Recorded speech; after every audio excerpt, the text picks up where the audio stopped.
So may I move, Mr. Chairs, na nag-violate si Attorney Lopez dito sa ating proceedings or doon sa ating trabaho due to this Section 11, letter F, undue interference in the conduct of proceedings. May I move to cite Attorney Lopez in contempt, Mr. Chair. I move. Mr. Chair, before you make the ruling, Any second? if I may be allowed, Any second to the motion? uh, Duly seconded? Is there any objection? Your Hearing none, the Honor. motion is carried. respectfully, it was not the intention of the Office of the Vice President to... Attorney, you wait for me to acknowledge you. Okay, I'm sorry. For that, Apologize, Your Honor. I move for 1 minute suspension. Reaction lang po sa I have no comment. Sige na po, okay na po.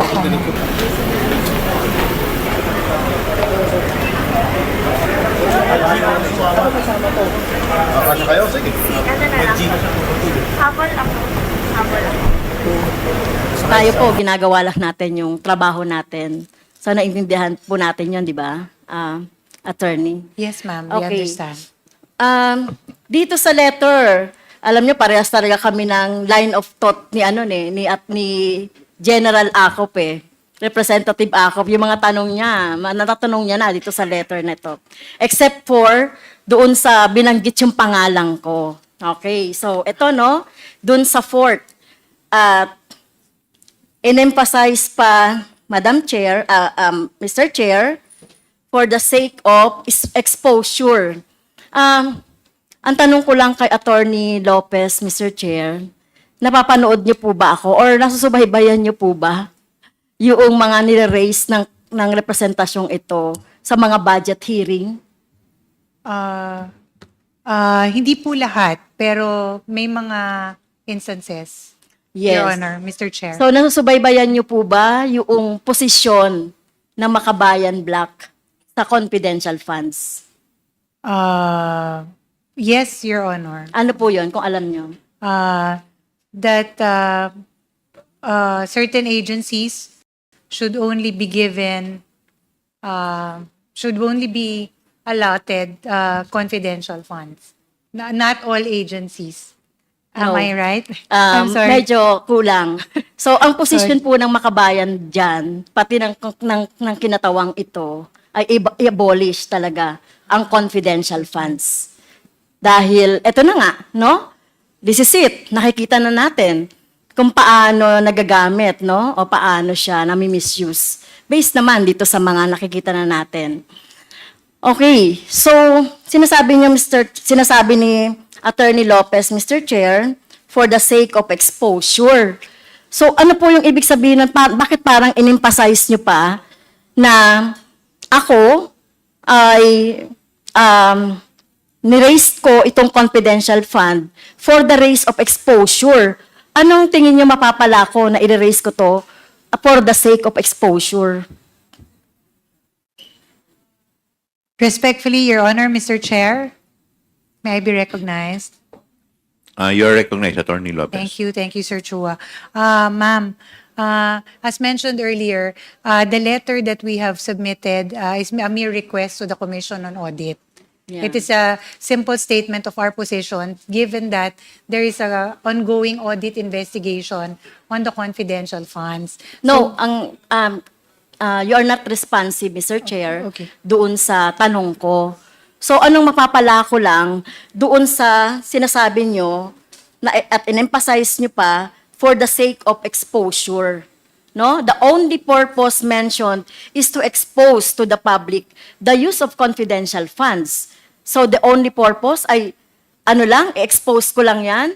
Tingin mo, wala akong dahilan. Bakit natin nire-raise itong confidential funds? Hindi naman po, Your Honor. Ito lang po yung position namin as an office. Hindi naman namin sinasabi na wala po kayong purpose. Except, To expose it. no, in this case kasi, Your Honor, the premise is that hindi pa po final yung findings ng audit investigation. So, we feel that it was not the right time to release it because it was inconclusive. It was not final. Okay. Yun naman po. But it is not to say, Your Honor, that you have no purpose Yes. really at the Oo. end of the day. Meron po kayong position. I understand that as member of the Akbayan. Makabayan. Sorry, Your Honor. Makabayan Block. Yes. As member of the Makabayan, mula pa nung panahon ni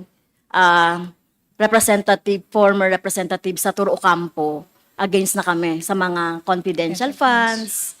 At tingin nyo ba, may karapatan ang mamamayan na malaman nila itong pinagkakagastusan ng confidential funds na sinabi ko naman doon sa when we hear the budget of the COA that time. Your Honor, the agency errs on the side of prudence because according to the JC Memorandum Circular, this is information that is only given to certain agencies. Yun lang naman ang Yes. position namin. We Kaya- just want to be on the prudent side of releasing information. Yes. Kaya nga, in aid of legislation, binuksan natin itong issue ng confidential funds. Wala pa ang VP, wala pa ang OVP, ay issue na natin itong confidential funds. Kaya gusto natin talagang mabago, no? Yung pagtingin dito sa confidential funds. Kanina pa kasi, no, na tinatanong natin si Attorney Lopez, na sinasabi niya parang wala siyang alam sa confidential funds. Not until na sinabi ng ating si DS Suarez, yung tungkol dun sa dalawang letter. Na ang ibig sabihin, meron siyang alam kahit papaano dito sa confidential funds. Pero kung di pa binroute out itong letter na to, na talagang kayo, yung nakapirma dito, ay talagang mukhang pangangatawan na ninyo, no, na wala talaga kayong alam. Tama ba yung impression ko? Your Honor, wala po talaga akong alam as regards the disbursement, utilization. Hindi. Hindi yun. Yung the whole, yung confidential funds. Kasi parang sinasabi mo kanina na labas ka doon sa confidential funds. Kasi from budgeting, kasi tinanong ko nung last meeting, si Mr. Tendo, Rabago, napag-usapan naman talaga ito, no, yung 125, na pagre-request, no, nung 125. So may alam ka doon. Siguro ma'am, for the record, Mr. Chair, Your Honor, Mr. Chair. Yes, Oo. please continue, Ayun lang Attorney po yung Lopez. point of clarification. Ang point of clarification is that I am aware that in the budget of the OVP, meron po tayong confidential funds. Ang wala lang po akong direct or personal information is as regards the utilization, disbursement of Well, the set fund. I respect your Yun po your yung- answer to that. May clarification. Pero Oo. you respect me also na hindi ako naniniwala. I understand, Your Honor. So naniniwala ka ba na yung confidential fund is a public fund? It is not private. Yes, Your Honor. Okay. So lahat po ng public fund, according to the law, ay ino-audit yan. At tinitignan kung saan ginamit at dapat alam din ng bayan, ng taong bayan, saan niya napunta. Yes, Your Tama. Honor. Oo. Kaya walang confidential na nga, kino-confidential pa natin, no, yung paggasta nito. At sinasabi natin, kaya gusto natin baguhin yun kung magtutuloy pa rin yung confidential fund, hindi lang dapat speaker, hindi lang dapat Senate President, hindi lang dapat agency ang nakakaalam nitong utilization ng confidential funds. At doon tayo nang gagaling, mabago yung mga But of course, ang position namin, i-abolish yan. Okay, Mr. Speaker, dahil dito sa sulat na to, Mr. Speaker, Mr. Chair, sinasabi kasi dito sa sulat na ito na tama ba request lang sa COA na wag pagbigyan yung aming request for the subpoena? It was really just a request directed to the Commission on Audit, Your Honor. Pero Mr. Chair, on the second paragraph nung kanyang letter, yung letter po ni Attorney Lopez, nakalagay dito, no, we are of the position that the subject subpoena should not be complied with for the following reasons. Ayun, na-explain mo na yon. Ano po bang ibig sabihin ng should not? Are you commanding? Are you demanding the COA na wag sumunod doon sa subpoena duces tecum? If, Your Honor, Mr. Chair, Please continue, Attorney yes, Lopez. if you read the the entirety of the letter, it is really a respectful request sa Commission on Audit. We are not demanding them or instructing them. It is really a respectful request. If you read in the Well, entirety. Yes, oo. Pero pag should kasi, parang demanding na yon, commanding na yon para sa akin, no? And Okay? yes, and Okay, may I so also kung- add, Yes, kung hindi ito demanding, commanding, parang siga-siga ba yung Office of the Vice President na utusan yung OVP, Yung utusan COA. ang COA na hindi kami sundin ang Congress or House of Representatives? Your Honor, Mr. Chair, hindi po siga-siga ang OVP.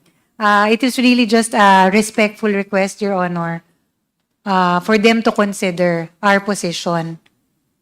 Like all position papers filed, ito po yung we feel that these are the issues that we needed to raise. So, Okay. which we addressed to the Commission on Audit.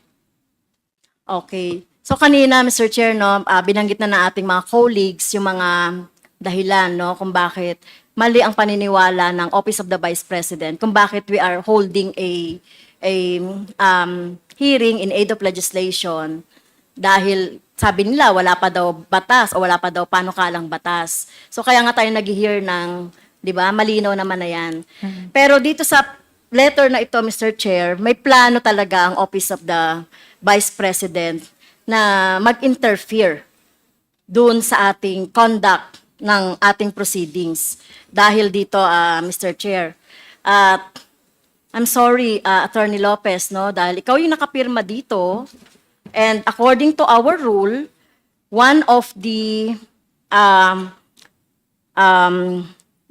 reasons on the undue is the undue interference in the conduct of proceedings. So may I move, Mr. Chairs, na nag-violate si Attorney Lopez dito sa ating proceedings or doon sa ating trabaho due to this Section 11, letter F, undue interference in the conduct of proceedings. May I move to cite Attorney Lopez in contempt, Mr. Chair? I move. Your Honor, Mr. Chair, before you make the ruling, Any second? if I may be allowed, Any second to the motion? uh, Duly seconded? Is there any objection? Your Hearing none, the Honor. motion is carried. respectfully, it was not the intention of the Office of the Vice President to, Attorney, you wait for me to acknowledge you. okay, I'm sorry. For that, Apologize, Your Honor. I move for 1 minute suspension.